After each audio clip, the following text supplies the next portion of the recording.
ایک science genius اور انسانیت کے سب سے کامل رہبر بنتے ابھرے۔ جب مسلمان مدینہ لوٹے ہر طرف تکبیروں اور خوشیوں کی گونج تھی، مگر رسول اکرم صلی اللہ علیہ وسلم کے گھر میں ایک خاموشی تھی۔ آپ کی پیاری بیٹی رقیہ رضی اللہ تعالیٰ عنہ، جو آپ کی جان سے بھی زیادہ پیاری تھیں، وہ کچھ دن پہلے ہی اس دنیا سے رخصت ہو چکی تھیں۔ آپ سرکار دو عالم صلی اللہ علیہ وسلم کا دل ٹوٹا، مگر آپ نے امت کی خوشیوں کو برقرار رکھا، اپنے غم کو ظاہر نہیں کیا۔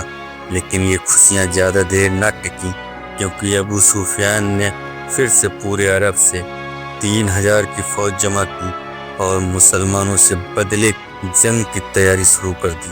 یا اللہ، ایمان والوں کو کامیابی صبر عطا فرما۔ حق اور باطل کے اس مقابلے میں ہمیشہ تیرے نور کو غالب کرتے۔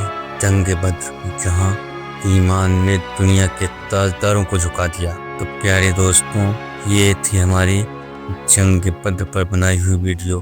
اگر آپ لوگوں کو اس ویڈیو سے کوئی جانکاری حاصل ہوئی تو ہماری اس ویڈیو کو اپنے یار دوست رشتہ داروں کو شیئر کریں تاکہ انہیں بھی جانکاری حاصل ہو، کیونکہ اگر ہم اپنا اتہاس جانیں گے